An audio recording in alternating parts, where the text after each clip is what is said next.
Para hacer conexión con los recursos para la vida en abundancia, hay 3 cosas básicas que tenemos que saber. Primero, que está disponible. Segundo, cómo recibirlo. Y tercero, qué hacer con ello después de haberlo recibido.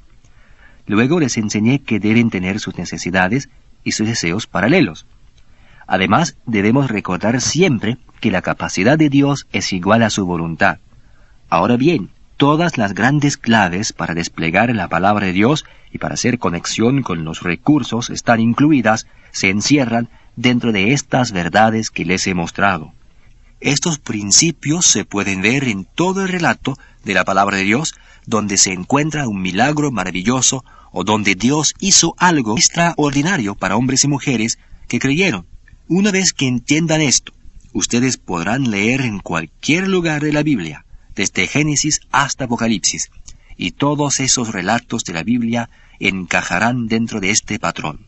Voy a llevarles ahora a uno de estos pasajes y voy a mostrarles todos esos principios.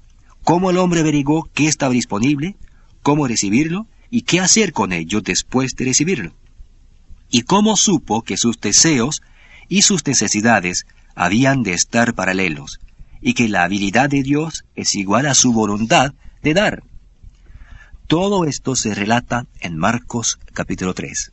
Quiero que ustedes tomen sus Biblias y pasen a Marcos capítulo 3, y aquí en solo 5 versículos se dan todas estas verdades que ya les he expuesto. Marcos 3, 1. Otra vez entró Jesús en la sinagoga, y había allí un hombre que tenía seca una mano. El hombre tenía seca una mano. Su mano estaba tullida, no la podía usar. ¿Se dan cuenta que el hombre tenía una necesidad? Jesús entró a la sinagoga, y la sinagoga era el lugar donde iban a adorar, donde se les enseñaba, donde se reunía el pueblo de Dios. Jesús entró en la sinagoga y allí halló a este hombre que tenía seca una mano. El versículo 2 dice, y le acechaban, ellos acechaban a Jesús, para ver si en el día de reposo les sanaría, a fin de poder acusarle. ¡Qué cosa más maravillosa! Ellos acechaban a Jesús, lo acechaban. Había un hombre que tenía una necesidad, su mano estaba seca, de ninguna manera podía levantarla, ni extenderla, la mano del hombre estaba seca, y ellos acechaban a Jesús para ver si le sanaría. ¿Saben ustedes por qué le acechaban? Porque era el día de reposo, y querían poder acusarle. Querían acusarle a Jesús si él hacía alguna sanidad, porque no era el día correcto. ¡Qué cosa!, ¿no? Estas personas sí que se interesaban en ese hombre que tenía la mano seca, ¿verdad? No, ellos no tenían ni una pizca de interés en él. ¿Saben por qué? Porque lo único que les interesaba a ellos era ver si Jesús lo hacía en el día correcto, en el lugar correcto y en el momento correcto con su aprobación. Gente, este hombre estaba en el lugar donde se suponía que pudiera contar con recibir ayuda. Claro, él había ido a la sinagoga. La mano del hombre estaba seca. Él fue a la sinagoga, y ese es el lugar donde debiera haber podido contar con recibir ayuda. ¿Pero qué recibió allí? Absolutamente nada. Lo único que les preocupaba a ellos era ver si Jesús sanaría en el día correcto. Si lo sanaba, no les interesaba el hombre. Y hoy en día nosotros, ¿dónde deberíamos poder encontrar ayuda? Sino en la iglesia. Nosotros vamos a la iglesia. Y es en la iglesia donde los hombres y las mujeres deberían recibir ayuda. Pero, ¿la reciben?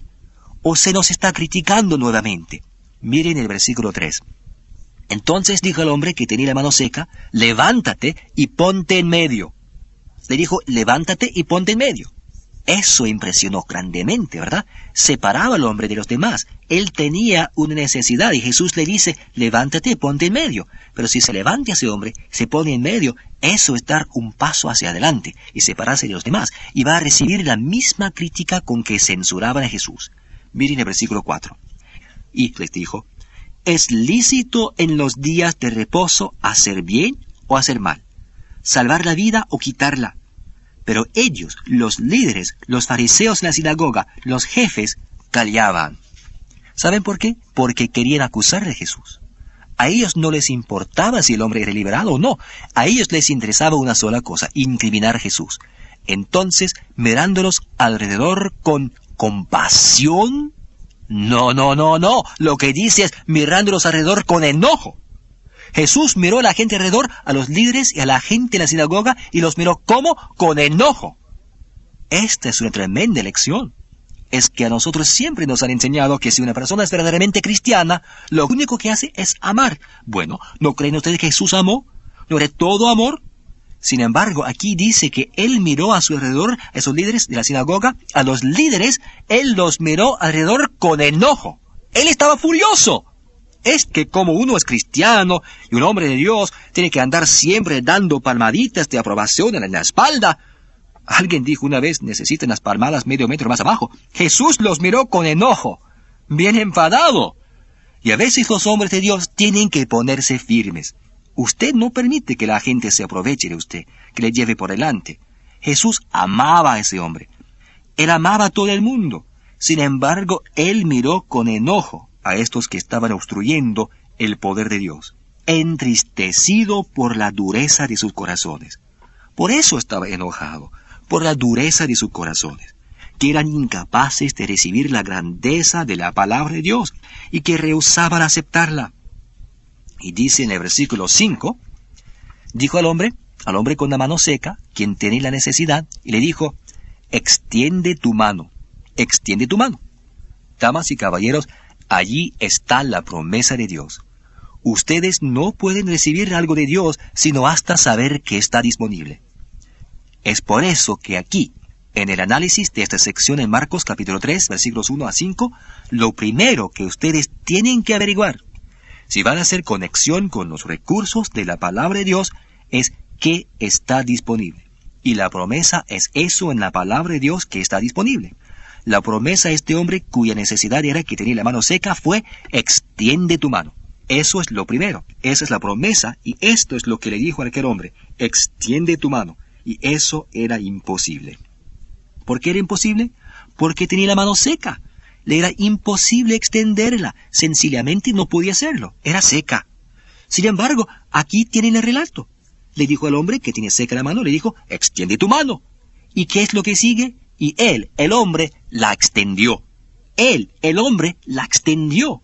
El hombre que tenía seca la mano, que tenía esa gran necesidad, él la extendió. Y la primera cosa que recibió fue la promesa de Dios. La promesa de Dios fue, extiende tu mano. Entonces dice, y él la extendió. El hombre la extendió. Hizo lo imposible. Él hizo lo imposible. Un hombre que tiene la mano seca es imposible que la extienda. Entonces, ¿cómo lo hizo? Hizo solo una cosa. Él creyó.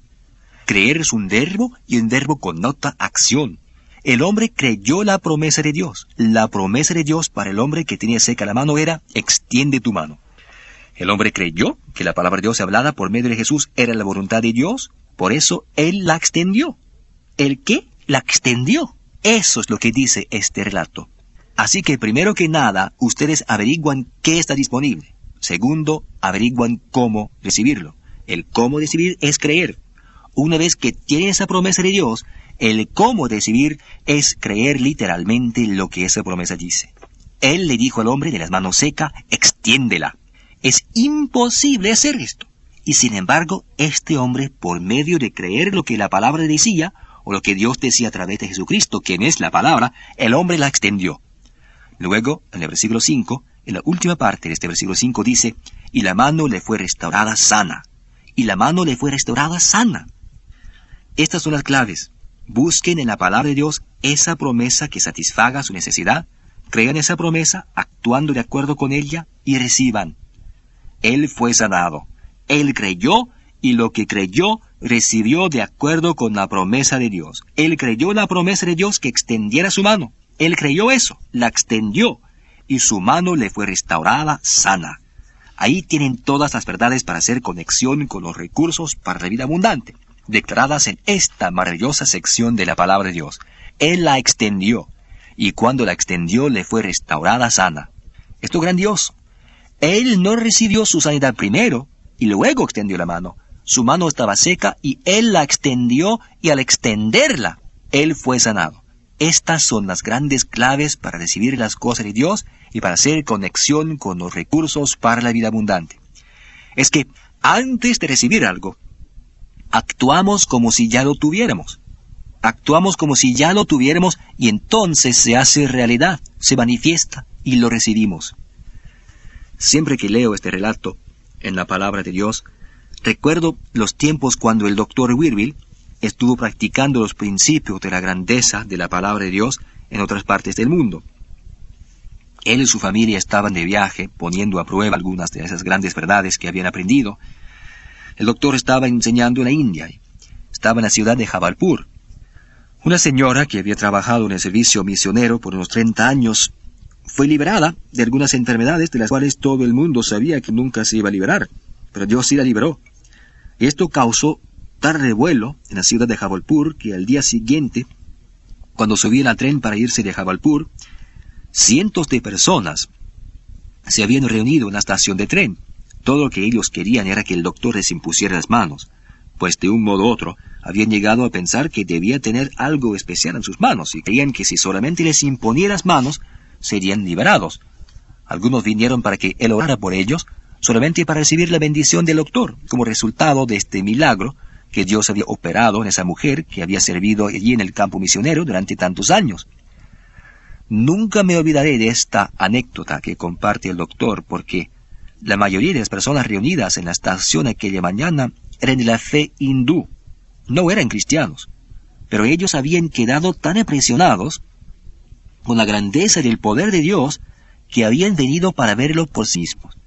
Y allí estaba toda esta gente, muchos de ellos, apretujándose frente a la puerta, simplemente pidiéndole al doctor que les bendijera, que les impusiera las manos. Justo antes que el tren saliera de la estación, un hombre cuyo brazo estaba paralizado se acercó. Su brazo colgaba inerte a su lado, le colgaba inerte, inútil.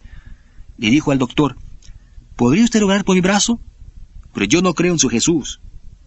Bueno, ¿qué hubiera hecho usted? Él le pidió al doctor que orara por su brazo, pero él dijo: yo no creo en su Jesús. Él era un hindú de alta casta. Bien, le dijo el doctor, ¿cree que Dios le liberará si yo le ministro a usted? Él contestó: yo creo que Dios me sanará si usted ora por mí, pero no creo en su Jesús.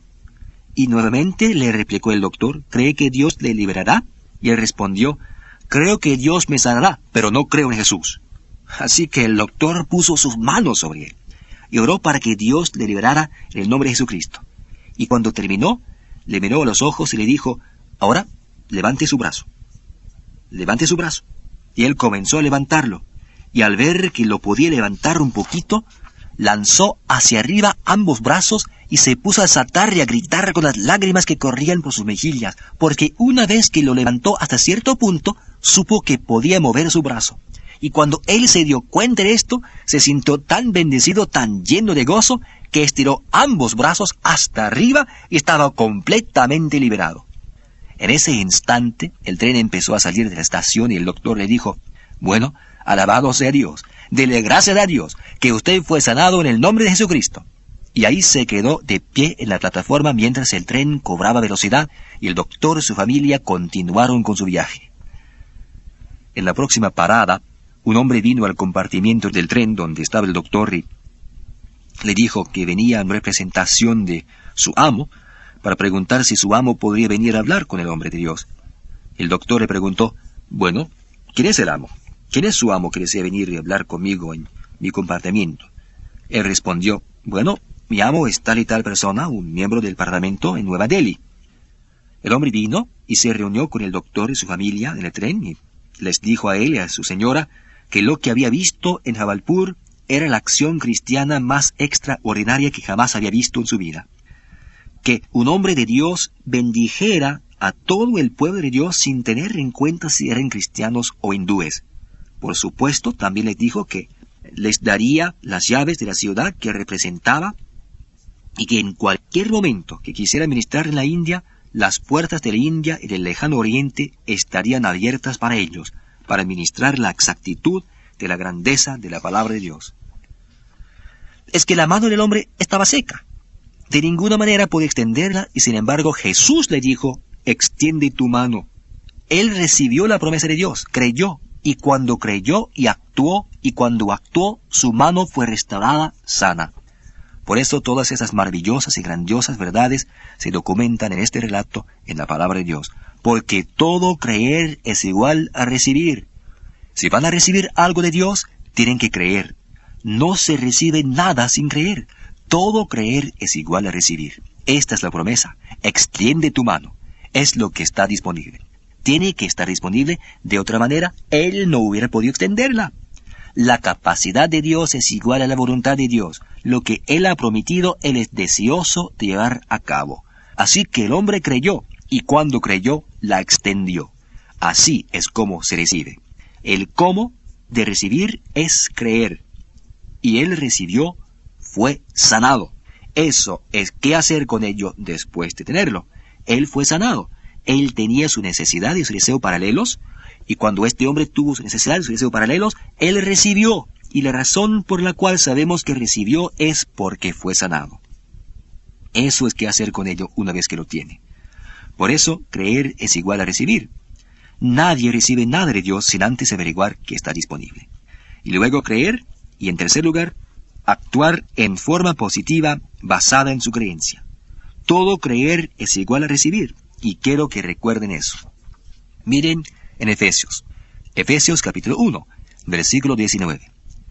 Y cuál la superreminente grandeza de su poder para con nosotros los que hacemos una cosa, los que creemos. La superreminente grandeza de su poder para con nosotros los que hacemos una cosa, creer. Y en el tercer capítulo de Efesios hay otra de esas grandes verdades. Escuchen esto, versículo 20. Y aquel que es poderoso para hacer todas las cosas mucho más abundantemente. Él no solo es poderoso para hacer todas las cosas abundantemente, sino mucho más abundantemente de lo que pedimos o entendemos según el poder que actúa en nosotros. Es que todo creer es igual a recibir. Se encuentra la promesa de Dios, se cree la promesa y se recibe. Damas y caballeros, la ley del creer es la ley más grande en la palabra de Dios. Es más, no solo es la más grande en la palabra, es la más grande en el mundo entero, porque es la ley del creer la que hace posible la manifestación de la vida en abundancia. Y si se sabe lo que está disponible, y se sabe cómo recibirlo, se puede recibir. El relato que trata de esto y que quisiera compartir con ustedes está en el Evangelio de Marcos, en el capítulo 11. Aquí, en 2 versículos de las Escrituras, todo el relato de esta gran ley del creer queda expuesto. Marcos capítulo 11, y quiero empezar en el versículo 12. Al día siguiente, esta es la última semana de la vida de Jesucristo en la tierra, cuando salieron Jesús y sus 12 apóstoles, de Betania tuvo hambre. El versículo 13. Y viendo de lejos una higuera que tenía hojas, fue a ver si tal vez hallaba en ella algo. Pero cuando llegó a ella, nada halló sino hojas, pues no era tiempo de higos. Bueno, este es un versículo de las Escrituras que años atrás utilizaron para enseñarle al Dr. Wilber la inexactitud de la palabra de Dios, y que no se podía confiar en la Biblia. Así que, junto con los demás, él votó este versículo y casi todas las Escrituras basándose en lo que le habían enseñado los hombres, y no en la exactitud de la palabra de Dios.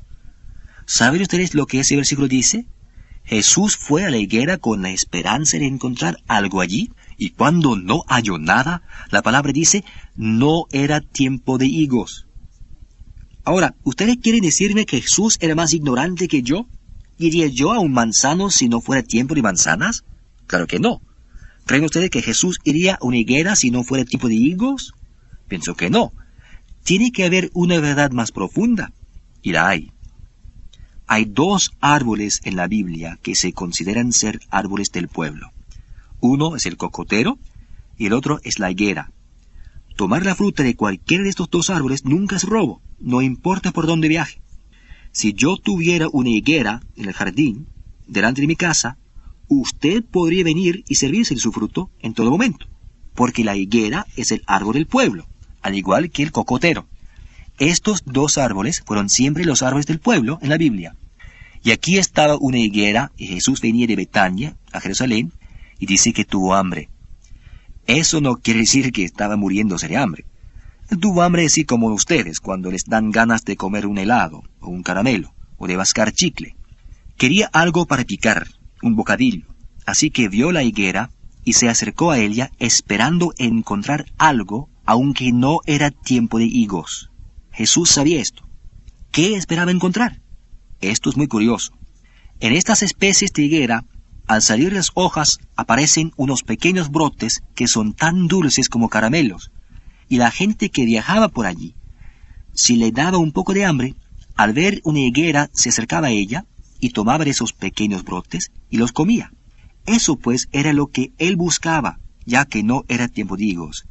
Pero al no tener brotes en ese momento, Jesús sabía que el árbol no tendría higos más adelante. Fíjense cómo se desarrolla la historia. Esto es de notar. Entonces Jesús dijo a la higuera, le habló a la higuera. ¿Se imaginan a los vecinos mirándole? ¿Se imaginan a los apóstoles rascándose la cabeza y preguntándose qué hacía Jesús hablándole a la higuera? ¿Se puede imaginar a Jesús hablándole a una higuera?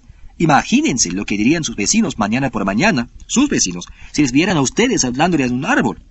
Ustedes saben lo que pensarán. ¿Qué creen que pensaron de Jesús?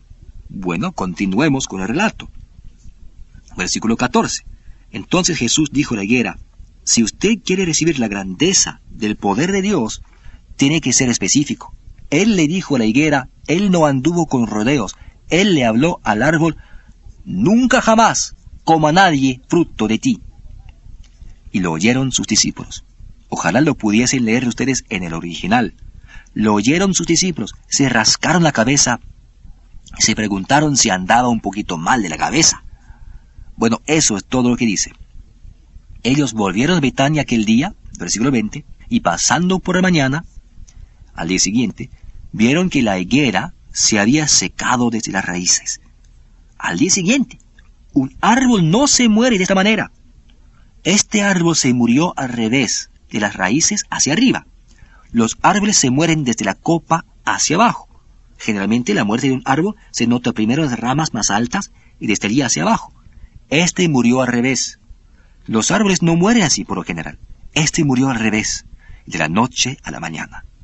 Entonces Pedro, acordándose, le dijo, Maestro, mira, la higuera que maldijiste se ha secado. Don Pedrito estaba realmente asombrado. Versículo 22.